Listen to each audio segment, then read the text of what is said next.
मैं असद याकूब। आप मेरे दोस्तों, आपका हमारा अपना एक्शन यूट्यूब चैनल मुजफ्फर भाई और Harpreet Sonu Walia, Arshad Nadeem also my son, Neeraj Chopra mother emotional statement. हाँ जी, ये बड़ी स्टेटमेंट उनकी वायरल हुई है भाई, मैंने भी सुनी थी। चलें इस पर आप नीरज अपना हरप्रीत भाई और मुजफ्फर साहब, इससे तो मुझे गिले शिकवे हैं मुजफ्फर से, इसलिए मैं इसको थोड़ा सा तल्ख बोल रहा हूँ मुजफ्फर। देखते हैं दोस्तों, पहले वीडियो पे इस पर बात करते हैं।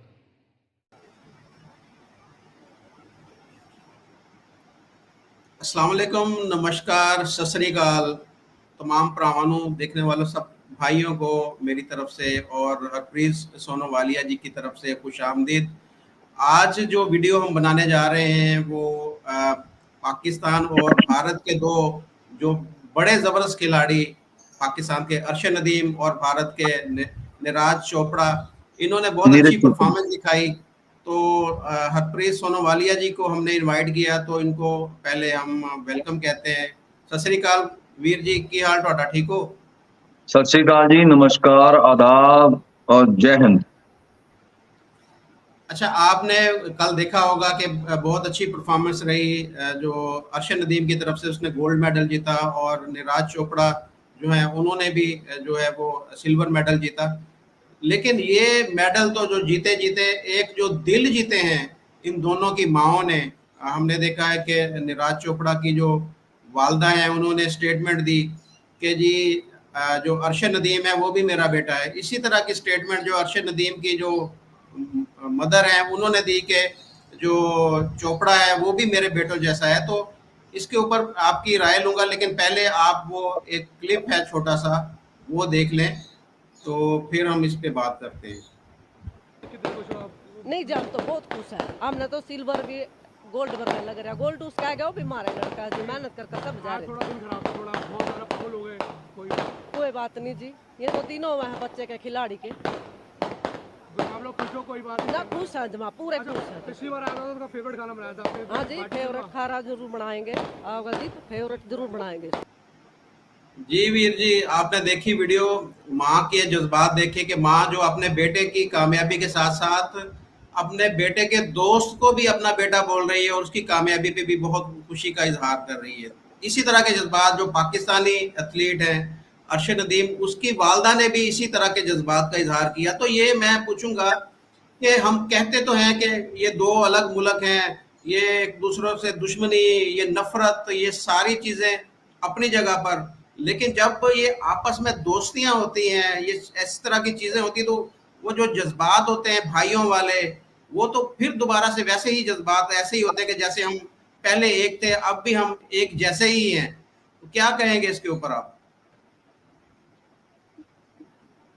मुजफ्फर भाई, ये बात सच है कि ऐसा जरूर लगता है, उसे करीब से देखो तो दूर लगता है। मुझे पता है ये साजिश उन्हीं की है, लेकिन मैं क्या करूं, मुझे वो बेकसूर लगता है। वाह जी वाह, वाह जी वाह। मुजफ्फर भाई, आपने बोला, पहले तो मैं आपको थोड़ा नाम की करेक्शन कर दूं, उसका नाम नीरज या नीरज नहीं है, उसका नाम है नीरज चोपड़ा। नीरज चोपड़ा। मैं देख रहा था इसका मतलब क्या है। कमल के फूल को नीरज कहते हैं। हाँ, कमल के फूल को, हाँ, लोटस को बोलते हैं नीरज। और हमारा दूसरा, खैर अपने तो बेटे जैसे ही हैं जी। आप बोलते हो उनकी माँ ने भी ऐसा बोला, उनकी अब्बी ने भी ऐसा बोला। मुजफ्फर भाई, माँ हुंदी ये माँ ओ दुनिया वाले ओ, ये माँ वही है जो खुद गीले बिस्तर पे सो जाएगी और अपने बच्चे को सूखे पे सुलाती है। सो माँ का मुकाबला आप किसी से नहीं कर सकते। मैं माँ का दर्जा भगवान से ऊपर समझता हूं, खुदा से ऊपर समझता हूं। माँ कभी किसी के बच्चे के बारे में गलत नहीं बोलेगी, उसके लिए सब बच्चे उसी के हैं। इसीलिए हम बोलते हैं धरती भी हमारी माँ है जी। और मैं सलाम पेश करता हूं उस माँ को जिसने ऐसा सपूत, ऐसा होनहार बेटा मैंने तो मुजफ्फर भाई शायद आपको पता नहीं, मैंने पिछली बारी भी बोला था, जब ये पिछली बारी भी इसका सिल्वर मेडल आया था ना, नीरज चोपड़ा का गोल्ड मेडल आया था, जी मैंने तब भी इसको अर्शद को सलाम पेश किया था। मैं कहा सलाम है ओदी मां नूं जिन्ने इन्ना होनहार इन्ना जोधा पैदा किया। तो अभी भी सेम है, अब अभी सिर्फ फर्क इतना ही है, अपना गोल्ड इधर हो गया, सिल्वर इधर हो गया, ये तो सब चलता रहता है। देखो आप उनका जज्बा देखो, काम करने का, अपना खेलने का तरीका देखो, दोनों बड़ी शिद्दत से खेले हैं, बड़ी उन मेहनत से खेले हैं। जो मेहनत करेगा, देखो मुजफ्फर भाई हार जीत तो किसी ना किसी की तो होगी। हम्म, जो किसी का पहला नंबर आएगा तो दूसरा नंबर किसी का आएगा, किसी का दूसरा आएगा तो तीसरा नंबर भी किसी का आएगा, और पोडियम में 3 इसीलिए बने होते हैं 1 2 3। तो ये तो कुदरत का नियम है, जो मेहनत करेगा वो ले जाएगा। जी हाँ, इसमें हम ये बात करें नहीं जी पार्शियलिटी होगी, ये हो गया वो हो गया, ऐसा कुछ नहीं है। दोनों बच्चे बल्कि मैं तो बोलूंगा तीनों बच्चे बड़ी मेहनत से उन्होंने खेले हैं, बड़ी उन्होंने मेहनत की है और मुकाबला किया है, और जो हेल्दी मुकाबला होता है उसको देखने का मजा ही हो रहा है। हाँ जी। अच्छा, मैंने जो है ना मैच से पहले हमें ये लग रहा था कि जिस तरीके से साबका परफॉर्मेंस थी नीरज की और अरशद की, तो मुझे ये लग रहा था कि हमारा या दूसरा नंबर आएगा या तीसरा नंबर आएगा, और पहले नंबर पर हम यही देख रहे थे कि नीरज ही वो गोल्ड मेडल नीरज ही लेगा। लेकिन जब रिजल्ट आया तो वो उसमें फिर हमने देखा कि जो अरशद नदीम की थ्रो जो है वो ज़्यादा दूर चली गई, और नीरज जो है वो थोड़े से डिस्टर्ब लग रहे थे। कुछ उन्होंने अपने इंटरव्यू में भी बताया कि मेरा कोई हेल्थ का इशू है, कोई मैं अभी मुकम्मल फिट नहीं हूँ। लेकिन हमें यही लग रहा था, अगर हम जो देख रहे थे या हमें मैच से पहले था, हमारे घर में भी आपस में हम सब डिस्कस जब कर रहे थे, हमें यही था कि ये जो मेडल है ये नीरज का ही है, वो ही गोल्ड मेडल जीतेगा। बहरहाल जो उसने थ्रो अच्छी फेंकी और वो अरशद नदीम जीत गया। तो ये तो बात तो एक ही है, आपने सिल्वर ले लिया, हमने गोल्ड ले लिया, पहले हमने गोल्ड सिल्वर लिया, आपने गोल्ड लिया। तो बात मैं ये कह रहा हूँ कि माँ की बात हम कर रहे हैं आज के, जिस तरीके से उनकी माँ ने, नीरज की माँ ने एक बहुत ही एक अच्छा स्टेटमेंट दिया, अच्छा बयान दिया। तो मैं जो पाकिस्तान के अंदर नफरत करने वाले लोग हैं, ये उनके मुंह पे एक तमाचा है, एक थप्पड़ है, कि जो बोलते हैं कि जी वहां पर जो ये देखे कि इस तरह लोग करते हैं, इस तरह का बिहेवियर करते हैं, तो उनको सोचना चाहिए, देखना चाहिए कि भारतीय लोग जो हैं वो कितने मोहब्बत करने वाले हैं और पाकिस्तानियों से कितनी मोहब्बत करते हैं। कि आपस में, मैं इसका इंटरव्यू अरशद का देख रहा था, अरशद अपने इंटरव्यू में भी कह रहा था कि हम आपस में भाइयों की तरह रहते हैं और नीरज मुझे गाइड करते रहते हैं, मेरा बहुत ख्याल रखते हैं। तो ये आपस में भाइयों की तरह रहते हैं, और ये जो साले एक दूसरे से लड़ते रहते हैं, मुझे ये इस चीज की समझ नहीं आती। ये आपको समझ आएगी भी नहीं, क्योंकि आपका जो तरबियत है, आपका जो खून है, आपकी जो सोचनी है, आपकी वैसी नहीं है जैसे इन लोगों की है, जो उल्टा ही सोचते हैं, नेगेटिव ही सोचते हैं। जब कल पता लगा कि ऐसे हुआ है, मैंने फिर हाईलाइट्स देख रहा था, मेरे को तो बड़ी खुशी हुई, और सबसे ज्यादा ये खुशी हुई ये सोच के कि चल यार पाकिस्तान को कोई खुशी तो मिली, नहीं तो हम नेगेटिव बातें सुन सुन के मतलब पक गए थे कि यार कुछ तो बढ़िया हो पाकिस्तान में। जी जैसे मुजफ्फर भाई आपके जैसे बहुत चैनल चलते हैं ये यूट्यूब के, ये वो, कोई खास मैं इनको तवज्जो नहीं देता। ये कुछ आप जैसे 2 3 हैं जिनको हम बड़ा सीरियसली लेते हैं, बाकी सब हमारे लिए एंटरटेनमेंट का जरिया है। लेकिन आपके देखो ऑन द अदर साइड, आपके कुछ ऐसे चैनल भी हैं जो पाकिस्तान, रियली पाकिस्तान की भलाई सोचते हैं, वो व्यूअरशिप के पीछे नहीं जाते। जैसे आपका एक चैनल है ARI की ARY, एक है आपका वो लाहौर रंग, लाहौर पूछता है, वो जब वो रेड डालते हैं डिपार्टमेंट में, जो कोई रिश्वत ले रहा है, कोई कुछ कर रहा है, ये सही सेवा है देश के प्रति। या जैसे आप निकलते हो बाहर रेट पूछते हो, आप अपना मंडियों में जाके लोगों से पूछते हो कोई प्रॉब्लम है ये वो मैं समझता हूँ सच्ची आप अपने मुल्क की सेवा कर रहे हो। बाकी सब ड्रामेबाजी है।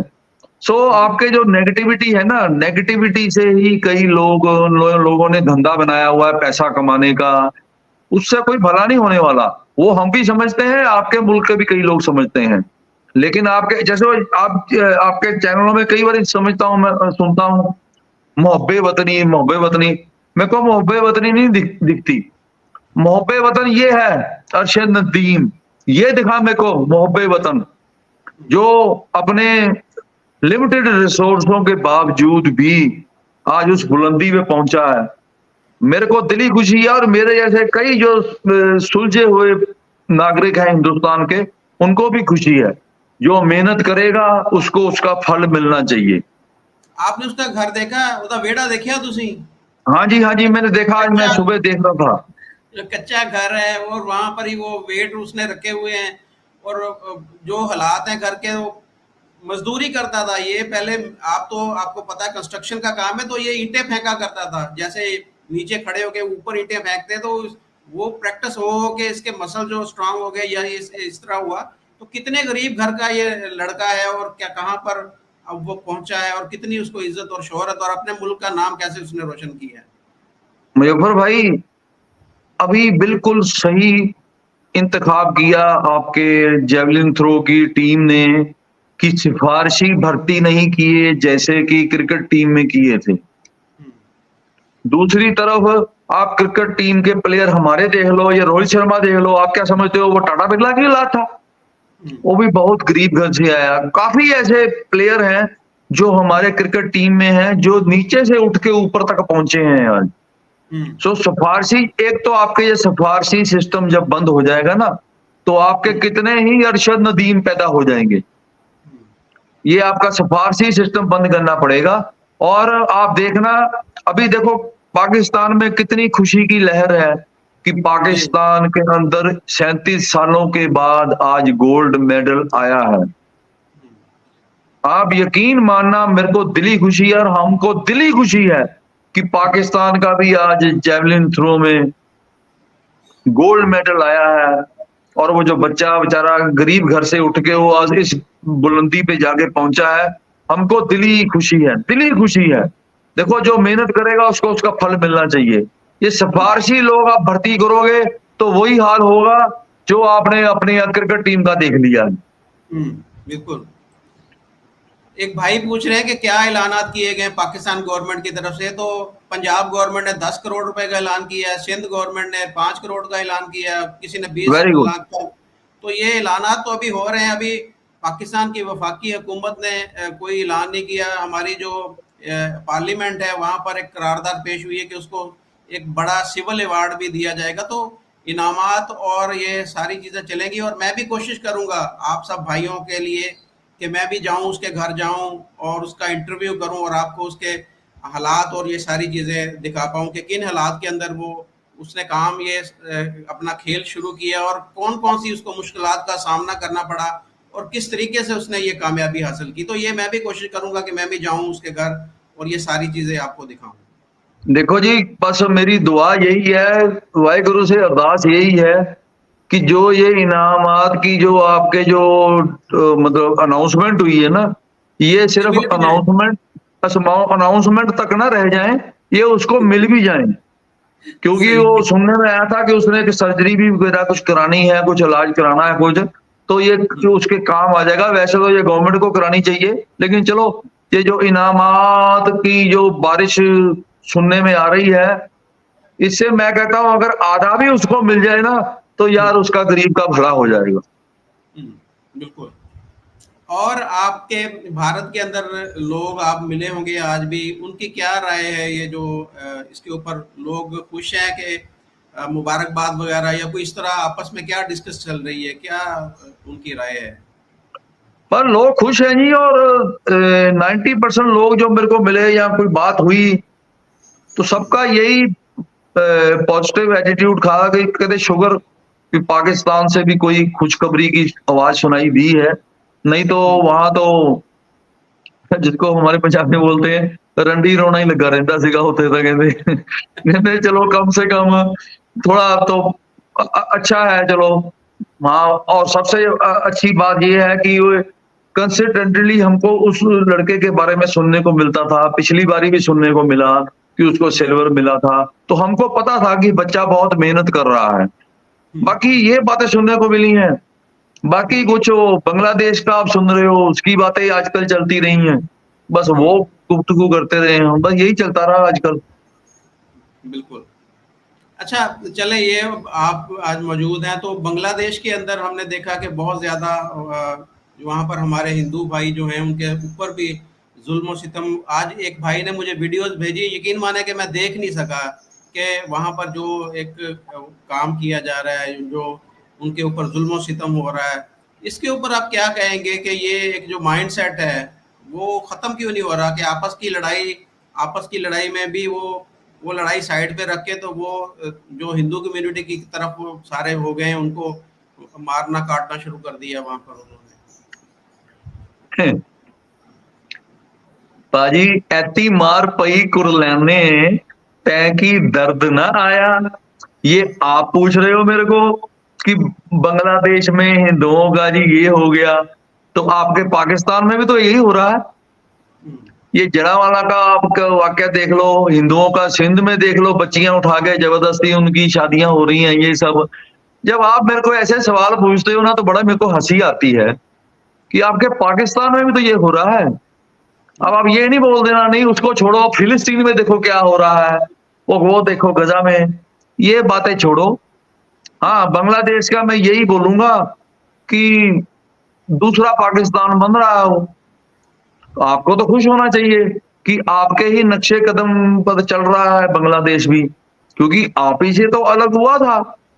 तो आपको तो खुश होना चाहिए कि जो झंडे आपने गाड़े हैं पाकिस्तान में, आपके भी तो यहीं पे हुआ था। वो कौन था आपका वो कोर कमांडर का जो घर, वो भी तो ऐसा ही था। कोई मुर्गी उठा के चला आ रहा है, कोई चिकन उठा के चला आ रहा है, फर्नीचर उठा के चला आ रहा है। तो वही बांग्लादेश में देखो, अफजल कौम पाकिस्तान में भी है और अफजल कौम बांग्लादेश में भी है। तो आप एक्सपेक्ट क्या करते हो भाई, क्या होगा? मतलब जो एक मुर्गी का बच्चा है, मुर्गी वो अंडा ही ना देगा, तो वो कुछ और तो नहीं देगा। तो जो अफजल कौम है, अफजल कौम का जो कार्य होंगे, जो कारनामे होंगे, जैसे पाकिस्तान में है वैसे ही बांग्लादेश में है। बताओ, जैसे आपने अपने फादर ऑफ द नेशन जो आप बोलते हो उनको, मोहम्मद अली जिन्ना को, उनको आपने एक एम्बुलेंस में ले जाके मुड़ के एम्बुलेंस में ही मार दिया। वो कैंसर से बेचारे पीड़ित थे, वो जी एम्बुलेंस ही नहीं चली, डॉक्टर नहीं मिला कि क्या हुआ क्या नहीं हुआ मेरे को नहीं पता।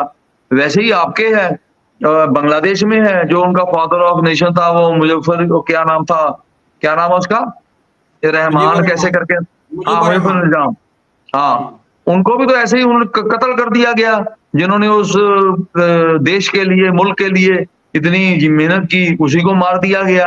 अफजल कौम है ना, उसके बाद उनके परिवार को खत्म कर दिया गया। अब सोने पे सुहागा ये हो गया कि जो उनके वो पुतले बने थे वो भी तोड़ दिए गए। मतलब ये जाहिल कौम की निशानियां होती हैं।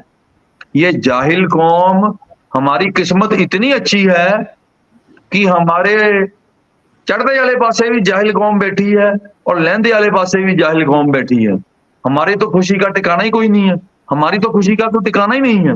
इधर भी जाहिल, उधर भी जाहिल, ते विच असीं बैठे हैं बस। और क्या पूछते हो?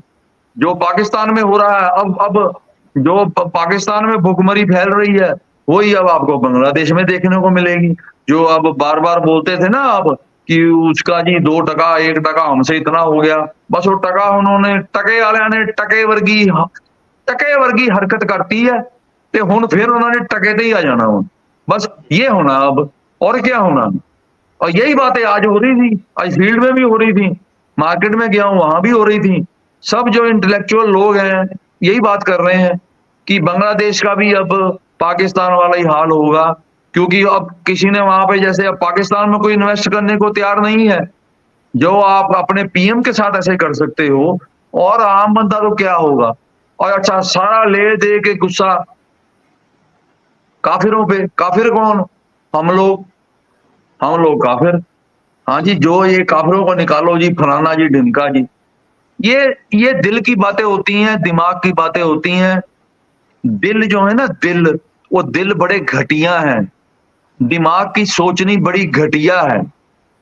तो सॉरी मुजफ्फर भाजी, इतना नीचे नहीं हम लोग गिर सकते। हम उस धर्म से, उस मजहब से बिलोंग करते हैं। हमारे दिल बहुत बड़े हैं, बहुत विशाल हैं। हम इतनी घटिया सोच नहीं सोच सकते। हमारे तो दरवाजे पे कोई दुश्मन भी आ जाए तो उसको भी हम पानी पिला के, खाना खिला के भेजते हैं। हम तो छबीले लगाते हैं, लंगर लगाते हैं। लंगर प्रथा हमारे, आपको पता ही है, हमारे चलती है। तो हमसे ये घटिया बातें ना की जाती हैं, ना हम सोच सकते हैं। ये अफजल कौमें जो होती हैं ना, ये वही करती हैं। और आप सारी तरफ नजर घुमा के देख लीजिए, क्या बोलते हो आप लोग, OIC 57 कंट्रीज हैं आपके पूरी दुनिया में। देख लो कहाँ पे डेमोक्रेसी है। मेरे को तो, मेरी नॉलेज में तो नहीं है कोई कंट्री ऐसा जिसमें बड़ी शांति से काम चल रहा हो या डेमोक्रेसी हो। तो क्या बात करनी है। हाँ, उसमें सबसे अव्वल नंबर पे है पाकिस्तान, अब दूसरे पे आ गया है बांग्लादेश। आगे देखो अब कौन कौन आता है। अच्छा, आपके ख्याल में अब हसीना वाजिद का क्या मुस्तकबिल क्या होगा, फ्यूचर क्या होगा? इंडिया में बैठी रहेंगी या यहाँ से जाएंगी, या इंडिया यहाँ पर बिठाना अफोर्ड कर सकता है कि वो हालात भी खराब होंगे बांग्लादेश के साथ, वो भी बोलेंगे कि जी यहाँ से निकली हैं तो इंडिया में बैठ गई हैं, तो इंडिया बांग्लादेश के ताल्लुकात भी आगे खराब होने का खतरा नहीं है ये सारी चीजों से? देखो जी, मेरी सोचनी नहीं, सबकी सोचनी यही है। इवन आपके कई जो मुस्लिम कंट्री हैं उनकी भी, मैं ये अल जजीरा का कोई था कैसे चैनल, उसमें बोल रहे थे, उन्होंने किसी से पूछा गोरे से, वो कहता जी, in my opinion India is the safest country as on date on the face of earth for madam Sheikh Hasina. वो कहता है इंडिया से सेफ कंट्री कोई नहीं है उनके लिए। इवन उनके जो मुस्लिम कंट्री हैं वो भी उनके लिए सेफ नहीं है। तो अब बताओ, कोई एक तीसरा बंदा बोल रहा है हमारे बारे में, तो हम तो उनको बोलते हैं, आओ जी, अतिथि देवो भव। पहले भी हमने उनको रखा था, पहले भी काफी खतरा था इस फैमिली पे, तो उनको, उनकी बहन को हमने रखा था, लेकिन कोई आसान नहीं किया था। हमारे पड़ोसी हैं, हमारे हमसाए हैं, पड़ोसी पड़ोसी के काम आता है। लेकिन आपके एक पाकिस्तानी चैनल में मैंने सुना था, पहले भी हिंदुस्तान ने इनको पनाह दी थी। सॉरी, मैं नहीं बोलता, हमने पनाह दी थी, हमने हेल्प की थी। ठीक है, एक आपका हमसाया है, मुसीबत में है, आप ठीक है, सिर्फ दोस्ती यारी वो हु हा ही करने में नहीं होती, बैठ के खुशियां मनाने की नहीं होती। जो कोई प्रॉब्लम में है, ठीक है, हर एक को कोई ना कोई प्रॉब्लम होती है, हर कंट्री में कोई ना, हमारे अपने कंट्री में भी 100 प्रॉब्लम है, लेकिन हम जो प्रॉब्लम में है उसकी मदद करने की कोशिश करते हैं, ना कि उसकी हालत पे हम हंसते हैं, खिल्ली उड़ाते हैं। मुजफ्फर भाई, वक्त बड़ा बलवान है। ये वक्त के आगे ना हम सब इतने से हैं, तो किसी की खिल्ली नहीं उड़ानी चाहिए, किसी की हालत पे हंसना नहीं चाहिए। ये वक्त किसी पे भी आ सकता है। नानक नीवा जो चले लगे न तती हुआ। जो फलदार पेड़ होता है ना, हमेशा झुका रहता है। हमारी तो आदत ही है, हम तो झुक झुक के नमस्ते करते हैं। चाहे हमारी इस वक्त, हमारी फौज की ताकत इस वक्त तीसरे नंबर पे पहुंच गई है, लेकिन हम भी फिर भी झुक के ही सलाम करते हैं सबको। जो नम्रता में, जो पोलाइटनेस में ताकत है ना, वो हूं इसमें नहीं है। जो अकड़ेगा अड़ेगा, आप देख लो, वो ताड़ का पेड़ होता है, ये सफेदे का पेड़ होता है, आंधी में सबसे पहले वो गिरता है, तो फल भी कोई नहीं लगता उसको। बस फल भी नहीं लगता, और सबसे पहले गिरता भी वही है तूफानों में। सो नम्रता से लो, पोलाइटली से लो, लोगों दूसरों की जो जिनको जरूरत है, जिनको सहायता की जरूरत है, उनकी हेल्प करो, गरीबों की हेल्प करो। लंगर प्रथा आप अपने देश में भी चलाओ, इससे आपके मन में थोड़ी दयालु भावना जागेगी। पता नहीं, मेरी सोचनी यही है, बाकी आपकी मर्जी है, आप तो अफजल कौम हो। नहीं नहीं, बढ़िया ਵਧੀਆ ਤੁਸੀਂ ਗੱਲਾਂ ਕਰ ਰਹੇ ਹੋ, ਬੜੀਆਂ ਚੰਗੀਆਂ ਗੱਲਾਂ ਕਰ ਰਹੇ ਹੋ। अच्छा, मैं ये तल्लुकात की गल कर रहा सी कि दोनों मुल्कों के तल्लुकात आप आगे कैसे देख रहे हैं, जो नई गवर्नमेंट बन रही है या कुछ ऐसे हो रहा है, तो बांग्लादेश के साथ भारत के संबंध पहले जैसे रहेंगे या उसमें कोई तब्दीली आएगी? मुजफ्फर भाई देखो, हमारे ना एक त्योहार है लोहड़ी का, हम्म, उसमें हम लकड़ियां जला के ना सर्दियों के मौसम में जनवरी में, या 13 जनवरी को होती है, तो हम सारे हाथ तापते हैं। तो जब किसी मुल्क में आग लगी हो ना, हम्म, तो जो घटिया मुल्क होते हैं ना, वो अपने हाथ तापने के लिए आ जाते हैं। हम्म, और इसमें भी अब बांग्लादेश की जो आग लगी, इसमें भी हाथ तापने के लिए काफी मुल्क आएंगे। कुछ तो मैं बता ही देता हूं, एक चाइना आएगा, एक ये अमेरिका आएगा, एक आपका पाकिस्तान आएगा, और बाकी एक आधा और आएगा। क्योंकि आप जो बोलते हो ना अमेरिका अमेरिका अमेरिका, आपकी मर्जी भी शामिल थी, तेरी मर्जी भी शामिल थी तेरे यूं डूबने में। हम्म, सारा कसूर रावी के पानी का हरगिज ना था। किसी में शेर बड़ा बहुत बढ़िया है, वो क्या मतलब अजी क्या मिला आपको उस राजा की रानी बनकर? भाई वो राजा तो किसी रानी का ना था। मतलब आप अब देखना, यही अमेरिका आपके खिलाफ भी बांग्लादेश में कुछ तैयार करेगा। जैसे इमरान खान ने बोल दिया एब्सोल्युटली नॉट, जी, इमरान खान का क्या हाल हो गया। ऐसे ही ये शेख हसीना ने भी बोल दिया था कि नहीं जी, मैं वो क्रिश्चियन स्टेट नहीं बनाने दूंगी म्यांमार और बांग्लादेश की जमीन। उसने मांगी थी, उसने बोला था, एक गोरा आया था। अब आप समझ लो कौन गोरा आया था। जी, किनके खुजली होती रहती है बार बार, सारा दिन किनके खुजली होती रहती है, वही गोरा आया था।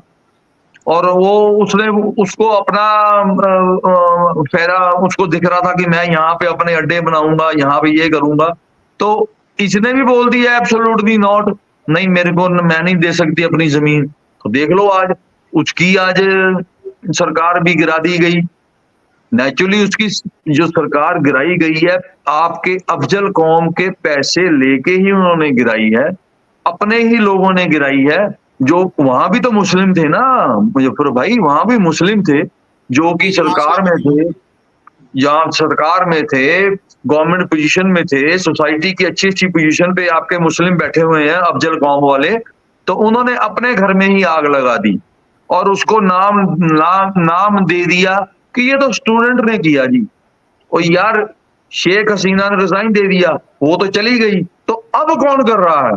अब आप बताओ कि आपने चलो शेख हसीना को भगा दिया, उसके बाप का, दादा, चाचा, किसका किसका पुतले भी तोड़ दिए, तो मंदिरों में ये मूर्तियों ने तुम्हारा क्या बिगाड़ा था?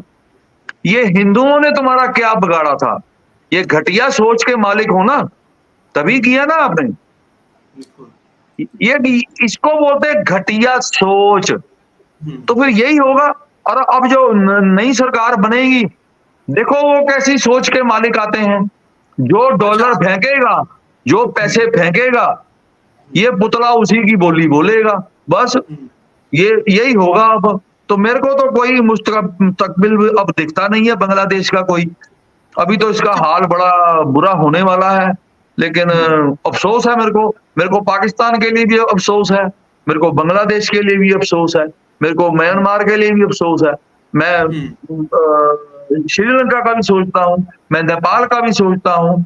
इवन जब कोरोना था मैं चाइना का भी सोचता था कि भगवान इनको थोड़ी सी बुद्धि दे, ये पुठे पुठे गुंड पंगे ना लैन, कोई चज दा काम करन, कोई बीमारियां ना कटन। साले हो यही मरांगे तो तुम भी नाल ही मरोगे। अभी देखो कितना लॉस हुआ चाइना को, कितना उस पे कर्जा है और कितना उसका बिजनेस का बुरा हाल हुआ। कितनी इंडस्ट्री उठ के इंडिया आ गई, उधर बांग्लादेश चली गई थी, वियतनाम चली गई, कोई कहाँ चली गई। नुकसान किसको हुआ? सोच वो तो चला था नुकसान करने दूसरों का।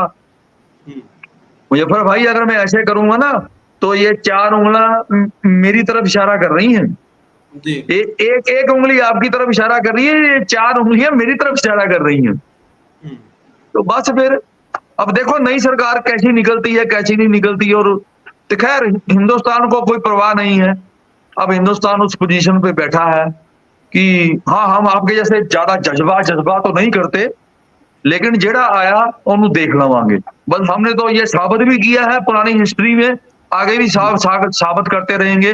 लेकिन पहला वार ना आज तक हमने कभी किसी पे किया है ना करेंगे, और दूजा हम करने नहीं देंगे। बस हमारी सोचनी तब भी वही थी, अब भी वही। अच्छा, आपके ख्याल में पाकिस्तान के अंदर भी स्टूडेंट इकट्ठे हो रहे हैं, वो प्लानिंग कर रहे हैं, इमरान खान भी वो उनके पीछे बैक में खड़ा है और वो बातें कर रहे हैं कि जी ये अब 13 अगस्त को आज़ादी के लिए अपने घरों से बाहर निकले, तो क्या पाकिस्तान में भी इस तरह के हालात पैदा हो सकते हैं जैसे बांग्लादेश में थे? हो सकते हैं, बिल्कुल हो सकते हैं। बल्कि मैं बड़ा हैरान हो रहा था कि जो बांग्लादेश में अब हुआ है ये तो उससे पहले तो पाकिस्तान में हो जाना चाहिए था। ये जब आपका वो चले थे ना, एक गेम चली थी वो 47 45 नंबर फॉरम की, ये तो 1 2 3 तो तभी हो जाना चाहिए था, क्योंकि वो तो जितना हमारे पंजाबी बोलते हैं इन्ना वड्डा धक्का, शरेआम धक्का होया यार ये था। और आपकी जो अफजल कौम है बड़ी बड़ी बातें करती है, किसी ने क्यों नहीं की। वैसे आप में जज्बा बहुत है, अफजल कौम बहुत है। तो मैं तो बड़ा हैरान था कि ये तो वैसे तो बातें तो बड़ी, हाँ मुजफ्फर भाई ताडे इत्थे गल्लां दा कड़ा सारे बनांदे है। सही गल, घरों नहीं कोई निकलदा, थुक च पकौड़े सारे तलदे है, लेकिन किसी ने डक्का नहीं तोड़ना, किसी ने घरों नहीं निकलना, बस गल्लां मारी जानियां, डायलॉग ते डायलॉग। हो मैं तो कहना छड्डो भैन जो तुसीं आ जाओ इधर बॉलीवुड ते डायलॉग राइटिंग च तुसीं भर्ती कर लो तो बथेरे पैसे कमाओगे। ओ यार इन्ने फालतू डायलॉग, इन्ने फोके डायलॉग, तुसीं तो फोके लिफाफे हो लिफाफे। अरे बचपन में ना हम लिफाफे में हवा भर के फड़क ऐसे करके फोड़ते होते थे, आप लोग वो लिफाफे हो। तरन्नम मेरे को यही मेरे को याद आती है। मैं कहा यार ये तो बिल्कुल फोके लिफाफे है, बातें करेंगे बड़ी बड़ी, बातें करेंगे बड़ी बड़ी, लेकिन करना कुरना कुछ नहीं। जे तुसी इन्नी जज्बे वाली कौम हो, इन्ना तुसी ते बड़ा लड़ाई झगड़ा करके आजादियां हासिल कीतियां वा, ते करो ना आजादी हासिल होना अपनी, खड़े हो अपनी की तुसी कहंदे हो उन्होंने एस्टैब्लिश दे सामने, एस्टैब्लिशमेंट दे सामने खड़े हो, लो आजादी, अपने हक की आवाज उठाओ। मुजफ्फर भाई अपने हक की आवाज उठाना गुनाह नहीं होता जी, नहीं ये गुनाह नहीं होता। नहीं, मैं ये कहता हूं कि हक की आवाज ये नहीं कि इमरान खान को जेल से बाहर निकालना है।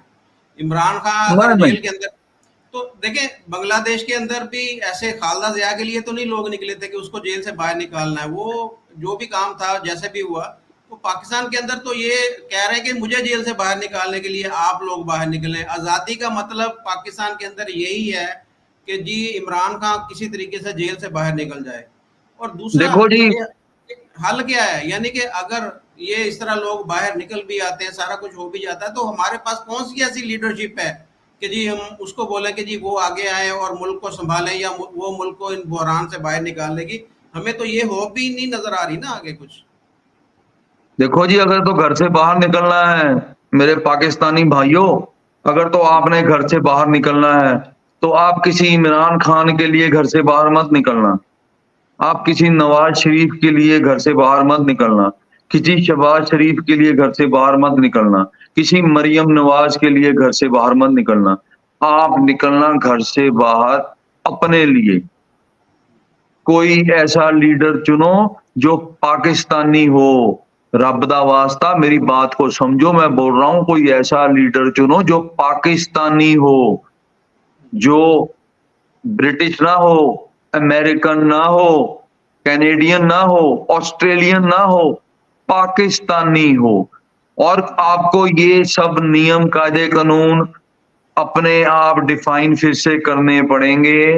कि किस डिपार्टमेंट का कितना हकूक है, उसका काम करने का दायरा कितना है।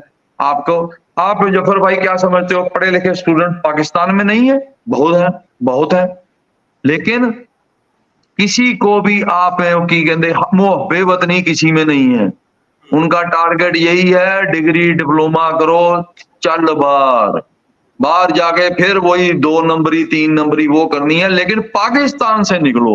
वो यार ये बाहर जाके 2 नंबरी 3 नंबरी करनी है तो रब दा वास्ता फिर पाकिस्तान में ही रहो, फिर अपना गंद बाहर ना फैलाओ जाके। पहले सही अपने है। देश को, अपने अपने मुल्क को संवार लो, सुधार लो, सफाई कर लो। लेकिन अगर आप अपना मुल्क अपना समझोगे तब ना, तभी आपके मन में दर्द होगा। नहीं तो आप तो है 2 लड़कियां जा रही हैं, उनको देख के हंस लिया, और किसी का दुपट्टा खींच लिया, और किसी बुड्ढे ने किसी लड़की को उठा के उससे शादी कर ली।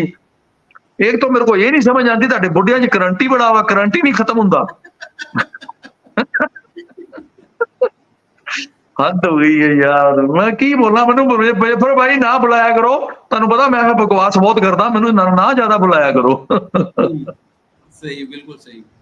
चलो जी, बहुत अच्छा लगा आपसे बात करके। आपने सारी चीज़ों को बड़े, आपका जो बताने का समझाने का तरीका ना, वो हमारे जो देखने वाले हैं उनको बहुत पसंद है। बहुत आप कुछ बनावट के साथ नहीं, जो आपके दिल में बात आती है वो फौरन से कह देते हैं। तो हमें भी बड़ा अच्छा लगता है कि आप जब हमारे चैनल पर तशरीफ मेरी लाते हैं।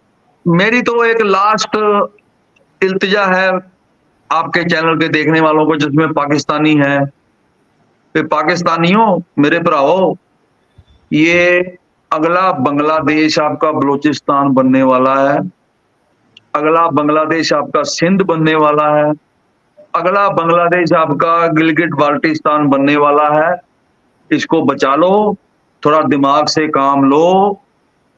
मतलब ये लीडरों के पीछे कुछ नहीं रखा, ये इमरान खान के पीछे लग के आपको कुछ नहीं मिलेगा। आप अपना देख लो, रिकॉर्ड निकाल के अपने सरकारी मुलाजिम अपने डिपार्टमेंट में जाके बही खाते खोल के देख लो कि इमरान खान ने पाकिस्तान के लिए अपने टाइम पे सबसे ज्यादा कर्जा लिया है। उसके हिसाब से पाकिस्तान में सबसे ज्यादा डेवलपमेंट इमरान खान के टाइम पे होनी चाहिए थी, लेकिन नहीं हुई। लेकिन वो पैसा किधर गया? ओ जाहलो, ओ अफजल कौमो, सोचो वो पैसा किधर गया? और उसी को आप बाहर निकालने की सोच रहे हो। जो कहता जी मेरे में वो आ गया है, ऊपर ताकत हवा आ गई है, मैं पीर मुर्शद पता नहीं की ओ चलो छोड़ो यार। माहौल ही है वह। मैं देखा तेरे पाकिस्तान कॉमेडी बहुत होंगी है, बहुत होंगी हाँ जी, कॉमेडी। बिल्कुल। वो कौन सा शो है आपके बहुत ज्यादा मशहूर, वो देखने की जरूरत ही नहीं है। हाँ, कपिल कपिल शर्मा शर्मा शो। शो, कपिल हाँ जी, शर्मा शो देखने की जरूरत नहीं है। जी, बिल्कुल सही। बहुत शुक्रिया जी हरप्रीत सोनवालिया जी आपका, आपने टाइम निकाला हमारे देखने वालों के लिए। दोबारा फिर आपसे मुलाकात होगी। आपकी इजाजत चाहूंगा आपसे भी। Thank you very much. सत श्री अकाल जी, जय हिंद। सत श्री अकाल, सत श्री अकाल। तो ये दोस्तों वीडियो होगी ख़त्म। पहली बात वाकई वो हरप्रीत भाई ने जितनी बातें की मैं उनसे काफ़ी हद तक, सबसे पहले जो उन्होंने बात मां की हस्ती पर की, फिर नीरज चोपड़ा पर बात की, फिर रशीद नदीम की बात की, फिर नीरज चोपड़ा की मां की जो स्टेटमेंट पर बात है, सारी बातें मैं नहीं सारी बातें मानता हूँ उनकी, खास करके माँ वाली तो बिल्कुल नहीं मानता। ये उनका मानना हो सकता है कि माँ खुदा से बढ़कर है। हाँ, ये हम नहीं हमारा मानते। मानना नहीं है। हमारे मानना ये है कि खुदा 70 माओ से भी ज्यादा प्यार करना प्यार करना मतलब नौज बिल्ला बहुत हमारा शिर्क फिर आ जाएगा। अगर हम माँ को नौज बिल्ला ताला अगर हम अल्लाह की ज़ात से बढ़ाएंगे तो फिर ये डायरेक्ट हमारे लिए कुफर और शिर्क होगा। माँ अल्लाह से कभी भी बड़ी नहीं हो सकती। हाँ, माँ अगर अल्लाह और नबी के बाद कोई हस्ती है जो सच्चा प्यार करने वाली है, मुसलमान की अगर मैं फिलासफी की बात करूँ तो वो माँ है। तो माँ तमाम रिश्तों से अफजल है। माँ का रिश्ता तमाम रिश्तों पर ज़्यादा बरतरी रखता है, क्योंकि हमारे लिए हमारा फलसफा ये है कि हमारी जन्नत जो है उनके कदमों में, कदमों का मतलब ये है कि उनकी खिदमत में है, उनकी बात, उनकी फरमा बरदारी में सारा कुछ है। तो नीरज चोपड़ा की वालदा ने जो बयान दिया बड़ा अच्छा है। नीरज चोपड़ा की वालदा के यार बयान वो उस बात पर भी जाएंगे। एक बात मैं भाई को बताता चलूँ जो खास करके नॉन मुस्लिम हैं। आपने बात माँ की शान की तो हम भी आपको बताएंगे कि माँ की खिदमत के बारे में क्या कहा गया है। कहा गया है कि अमल से जन्नत मिलेगी लेकिन वालदैन की खिदमत से खुदा मिलेगा। बिल्कुल अच्छी है।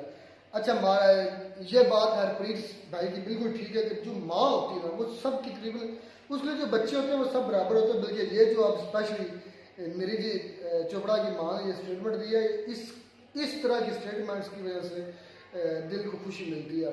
इसका पूरे पाकिस्तान में भी चर्चा है, ये सिर्फ इंडिया में चर्चा नहीं। स्टेटमेंट को चले कोई हमने भी सिल्वर जीता तो वो भी तुम्हारा बेटा है। कितना यार इस स्टेटमेंट के अंदर कितनी मोहब्बत भरी उस माँ की। तो फिर इधर वाली माँ ने कौन सी कसर छोड़ी है। हाँ इधर के मतलब कहते हैं जो है ना इनकी नदीम की वालदा ने भी इस तरह की स्टेटमेंट दी है। लेकिन बात यह है मैं तो एक जैसी होती है माँ के लिए, बिल्कुल इसमें कोई शक नहीं है कि उसके लिए जो बच्चे होते हैं चाहे वो किसी और के हों वो तकरीबन एक से ही उसके होते हैं, लगते ही उसको है। और फिर स्पेशली उसकी वालदा मुझे नीरज चोपड़ा मुझे पंजाबी है, जिस तरह की पंजाबी है और पंजाबी माँ है तो फिर उनकी परवरिश ही ऐसी हुई होती है तो दूसरे के बच्चों को भी अपना बच्चा समझती है। मैं मगरब की माँ की बात नहीं कर रहा, मैं मशरक की माँ की बात कर रहा हूँ। मगरब का मतलब है यूरोप की माँ, उधर डिफरेंस हो सकता है लेकिन खास करके ये जो खिता है ना पाकिस्तान, इंडिया, बांग्लादेश, ये वाले खिते जो हैं इनके अंदर ये कंसेप्ट है। और स्पेशली फिर उसके अंदर पंजाब, क्योंकि हमारी पंजाब की माओं का हमें पता है, हम पंजाबी हैं, हमें पता है कि कितना उनके दिल में अपने बच्चों को के लिए क्या कुछ नहीं बर्दाश्त करते हैं। सारी माएँ करती हैं लेकिन एक ज़्यादा दर्जा होता है उनकी, ज़्यादा मतलब मोहब्बत होती है। तो ये नीरज चोपड़ा की माँ की वाकई बात दिल को लगी, अच्छा स्टेटमेंट था। इस तरह स्टेटमेंट से मोहब्बत पैदा करती है। उसके बाद आगे बात भी बांग्लादेश के हालात पर की बात। बांग्लादेश की बात अब क्या करोगे। तुमने कहा है कि जैसे पाकिस्तान उन्होंने क्रिएट किए माहौल स्टूडेंट्स मतलब नहीं वो वाली बात बाद में आई थी ना। उन्होंने कहा कि जैसे पाकिस्तान में अमेरिकन ने आर्मी को कंट्रोल में रखा हुआ है और गलत अनासर को बनाया यहाँ पर, ऐसे ही बांग्लादेश भी बना सकता है। तो पहली बात तो यह है कि पाकिस्तान कभी बांग्लादेश नहीं बन सकता, ज़हन रखना, इसमें फ़र्क है। पहली बात तो यह है कि जो बांग्लादेशी लोग हैं वो शुरू से ही मतलब कि सियासत और अपना हक लेना जानते हैं। इसकी सबसे बड़ी मिसाल यह है कि हमारी जो मुस्लिम लीग बनी थी ना, दो कौमी नज़रिया की बुनियाद जो डाली गई थी, रखी गई थी, वो ढाका में रखी गई थी। मुस्लिम लीग का क़याम ढाका में हुआ था। उसके ज़्यादातर जो रहनुमा थे, सियासी रहनुमा, वो ज़्यादातर ढाका के यानी कि बांग्लादेश के थे। ठीक हो गया। फिर उसके बाद ये कहते हैं तो 2013 में आया है, 11 के 13 में आया है और ये 2006 में बनी है मुस्लिम लीग जो है पाकिस्तान। इस्लामाबाद मेरा 2009 में ज्वाइन की थी, 2009 या 10 में। तो बाद में ये असल बुनियाद नवाब वकारुल मलक, शायद आपने नाम सुना, उन्होंने ये बुनियाद, आगा खान, उन्होंने ये बुनियाद, ये सारे बंगाली थे, बांग्लादेशी थे। ठीक है ना।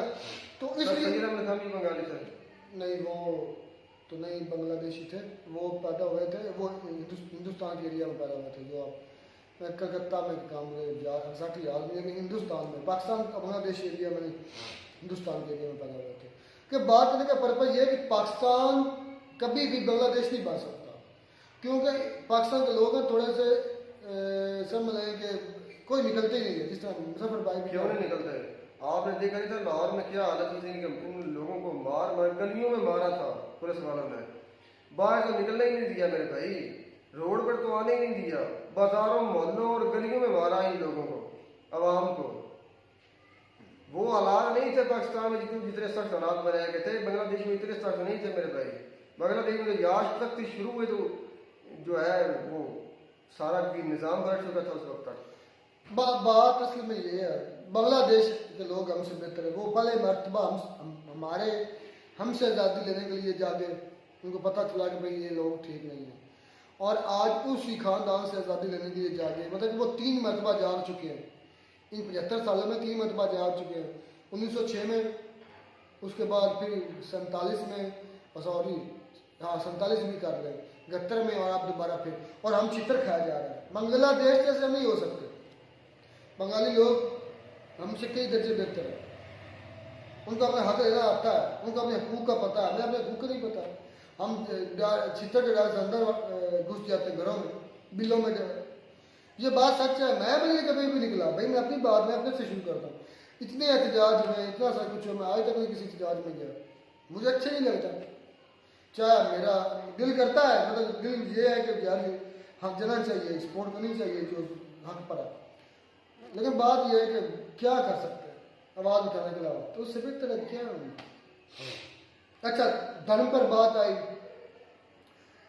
वो क्या नाम है सिंह साहब के, उन्होंने बात की कि हमारे धर्म में ये है कि हम तो कोई दुश्मन भी चौखट पर आ जाए तो हम उसको गले लगाते हैं, उसकी मुद्दा उसका सुनते हैं, उसको इज्जत देते हैं। तो ये हर मजहब में एक मुद्दा छोड़े जा रहे हैं हम, क्या है, बांग्लादेश में हिंदुओं का कत्ल करना और मंदिरों पर अटैक करना। मंदिरों पर अटैक नहीं करना चाहिए यार, गलत है ये। जरूरत नहीं है मंदिरों पर अटैक करने की या क्रिश्चियंस को मारने की, क्या फायदा क्या की जरूरत नहीं है।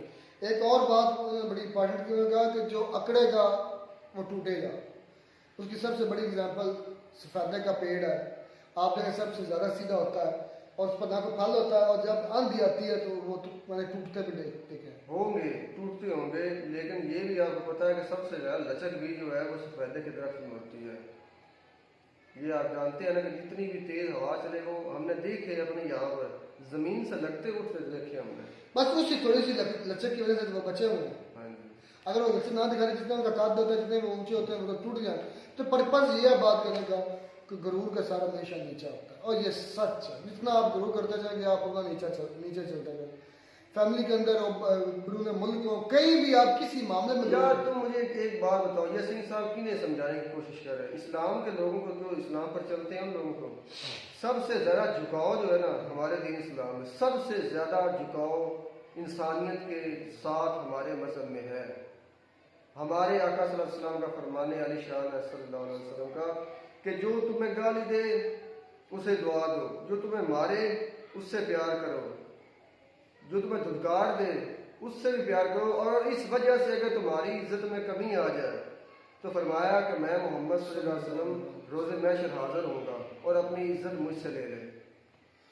चले एक और बात की सिंह साहब ने कि पहला बार हमने कभी किया, दूसरा मौका नहीं देता, और ये बात सच है। इंडिया की हिस्ट्री पढ़ लें, इंडिया ने कभी किसी पर वार नहीं पहले किया। बिल्कुल नहीं किया।